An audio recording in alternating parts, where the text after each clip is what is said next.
Welcome back, brothers and sisters. I am Braden. This is Langley Outdoors Academy, and thank you for stopping by. All right, guys, this just in. The FBI has released some new crime statistics, and you would be shocked and appalled. I know you'll be surprised that the left-wing media went immediately off the wall and said there's more murders and homicides and manslaughter than's ever been, except when there was before, but we don't want to talk about it. And we are going to dissect this and tear it apart. And over the next few days, we're going to dive into these statistics and completely dismantle the gun control argument, as we always do when the FBI comes out with some more statistics, because math and numbers are our friends. But this is important because it shows you what the media has done. They've taken a kernel of truth and they've blown it away, and then in the same article, they completely undercut their entire argument. Let's dive in. Everything is linked in the description box below, and this is important because this data, listen to what happens, listen to what they did, and I want to hear you guys on this because this is propaganda at its finest. Murder rate climbed 29% in 2020 amid gun stockpiling and pandemic pressures. So in that title, they conflated murder rate climbed 29%, introduced guns into your subconscious, and then said it might be because of the pandemic as well. Not exactly unbiased, but listen to what they did. This first part, it's all about framing to really attack the Second Amendment. Check this out. Murders rose nearly 30% nationwide last year, according to the Federal Bureau of Investigation. Uniform Crime Report data released Monday, which revealed the greatest percentage of homicides involving guns on record amid the pandemic's onset. Now, that's how they set it up and they framed it, and they kept it in the narrative of the guns are the problem, gun control is needed. But listen as they continue to produce their point, how it deconstructs and unravels their points around gun control, and they even have to go on defense for their cities. Listen to this. Homicides and manslaughter jumped 29.4% from 2019 to 2020, the largest year-to-year spike since the federal government began tracking violent crime in the 1960s, though well below the peak of U.S. killings in the 1980s and 1990s. That's important because they had to put that in there because it's true. The 80s and 90s were far more violent than now.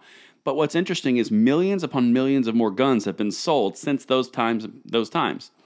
How can, if guns equal violence, how can millions of more guns be sold but less violence be on statistics? That's the point, and that's what they're trying to avoid. Listen to how they try to do it, and they slowly angle away. We have seen a stockpiling of the American public buying guns from the Obama administration through the Trump administration through the Biden administration, said Everett Penn, professor of criminology at the University of Houston Clear Lake. Yes, because the right for self-defense and the right of our Second Amendment is imbued in our Constitution. It's not something that goes president to president. That's the whole point of our system. Regardless of whichever person is at the top, we have a complete checks and balances system where our rights are still reserved. Let me get an amen in the comments if you agree, but let's keep going. We know that these murders are often occurring between people who know each other. Before, it may have been an argument or discussion, maybe even a fist fight, but now conflict may escalate to the use of a gun. Well, therefore, it's obviously the gun's fault. Listen to where this goes, and you tell me what's going on here, because this is where they start covering for their gun control cities and policies, which they love so much. Major cities witnessed an uptick in murder rates. Okay, we talked about that. Chicago, New York, Los Angeles, all major gun control cities. But listen, defense alert. Though most hovered below their record high years. So it still happened, and it was bad early in the article, but now it's not bad because it's below the record, but it's still increasing. See, they can't balance the narrative. New York City saw approximately 500 murders in 2020 compared to 319 in 2019. Still, both homicide statistics are nowhere near the more than 2,200 murders recorded in 1990. So you can't have it both ways. You can't have worse increase on record in the whole world. It's terrible. It's all guns' fault. But there was 4 to 5 times the amount of violence in the 1990s before millions more guns were sold. You see what they do? They can't do it. Let's keep going. Los Angeles saw 351 murders last year versus 258 in 2019. Well below its record 1,000. Okay, well that's 70% lower. Chicago reported 771 murders last year, up from approximately 500 in 2019, but below the city's 936 in 1992. Do you see what's happening here? They're trying to sell the idea that more guns equals more violence, but the statistics completely contradict that all the way through. It's not the record killing, because that would be an indictment on gun control. But it is bad enough to get your attention that guns are bad. You see, you can't really do it. But listen to what they do, because it starts to turn out that it's not about the guns. Listen, they even say it right here. Law enforcement officials, criminologists, and research analysts have been tracking the sudden increase in murders alongside societal transformations marked by a series of flashpoints. The COVID-19 pandemic, nationwide shutdowns, and debate over police reform. Okay, so those are some reasons. But listen to what happens. Idle hands make trouble. So it's true.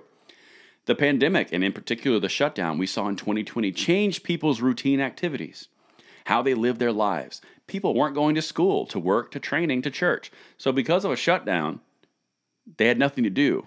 Idle hands make trouble. Well, it turns out that's true. These old sayings really have something to them. I'm just saying. And what that meant is the places with long histories of violence and trauma were all sitting at home with nothing to do. A lot of old scores got settled and even created new feuds and new beefs. Does that sound like legal gun owners to you? No, it's like criminal element who had beefs and had problems and had issues and there's been violence, and they got to respect themselves and get their peace back. Does that sound familiar? Okay. And here, this last one is where they completely destroy their own point. And while homicide rates have tapered off slightly since the summer of 2020, killings in the first quarter of 2021 surpassed that of previous years. Yeah, but it's nowhere near the records, and that's the point. It's nowhere near the records of violence that were set 20, 30 years ago, when there were millions upon millions less guns on the, quote, streets. How's that possible? And you have a dramatic increase of population. The only answer is that it's criminal elements, it's not the raw statistics, which is what you are trying to do. And that's what I have for you guys tonight. Let me know what you guys think, and I cannot wait to dive into these FBI statistics some more with you this week. Until tomorrow morning on the Bullet Points, I'm Braden. See you later.